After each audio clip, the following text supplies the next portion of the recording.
1765 छत्रपती शिवाजी महाराज आणि मिर्झा राजे जयसिंग यांच्यात प्रसिद्ध पुरंदरचा तह. इसवी सन 1649 मध्ये आदिलशहाने शहाजीराजांना कैदेत टाकले. याच वेळी शिवाजी महाराजांनी अनेक आदिलशाही किल्ले आपल्या ताब्यात घेतले. म्हणून शिवाजीचा बंदोबस्त करण्यासाठी आदिलशहाने फत्तेखानास रवाना केले. शिवाजी महाराजांसाठी परिस्थिती फारच बिकट होती. एकीकडे वडील शहाजीराजे कैदेत होते, तर दुसरीकडे फत्तेखाना स्वारीमुळे स्वराज्य धोक्यात येणार होते. महाराजांनी यावेळी लढाईसाठी पुरंदर किल्ल्याची जागा निवडली. मात्र यावेळी गड मराठ्यांच्या ताब्यात नव्हता. महाजी निळकंठराव यांच्या ताब्यात किल्ला होता. त्यांच्या भावाभावांमधील भांडणाचा फायदा उचलून शिवाजी महाराजांनी किल्ल्यात प्रवेश घेतला. या पुरंदर किल्ल्याच्या आश्रयाने मराठ्यांनी फत्तेखानाशी झुंज दिली आणि लढाई जिंकली. शिवाजी महाराजांना या पहिल्या लढाईत मोठे यश प्राप्त झाले. इसवी सन 1655 मध्ये शिवाजी राजांनी नेताजी पालकर यास गडाचा सरनौबत नेमले. वैशाख शुक्ल 12 शके 1579 म्हणजे 14 मे इसवी सन 1657 गुरुवार या दिवशी संभाजी राजांचा जन्म पुरंदरावर झाला. शके 1587 म्हणजे 1665 मध्ये मोगल सरदार जयसिंगने पुरंदर किल्ल्याला वेढा घातला. खानाने वज्रगड ताब्यात घेतला आणि पुरंदरावर हल्ला करून पुरंदर माचीचा ताबा घेतला. माचीवर खानाने आणि मुरारबाजीने घनघोर युद्ध केले. मुरारबाजी पडला आणि त्याचबरोबर पुरंदरही पडला. हे वर्तमान जेव्हा राजांना कळले तेव्हा त्यांनी जयसिंगाशी तहाचे बोलणे सुरू केले आणि 11 जून इसवी सन 1665 साली इतिहास प्रसिद्ध पुरंदरचा तह झाला. या तहान्वये महाराजांनी आग्र्याला भेट दिली.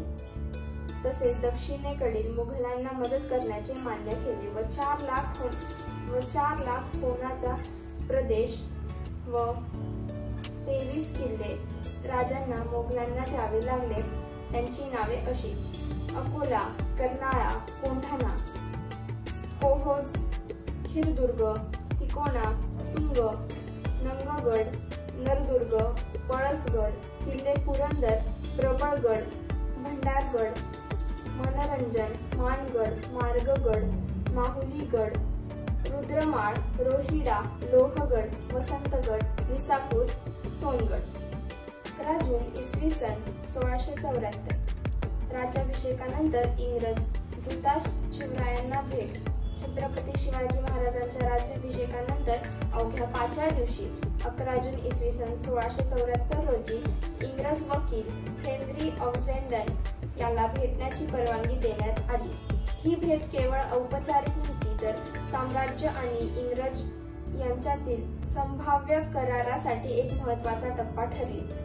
इंग्रजांची उद्दिष्टे स्पष्ट होती: कोकणातील व्यापार वाढणे, राजापूर बंदरावरील नुकसान भरून काढणे, पूर्वी झालेल्या तहास वैधतेचे स्वरूप देणे आणि शिवाजी महाराजांची औपचारिक स्वाक्षरी घेऊन त्या कराराचे रूप देणे.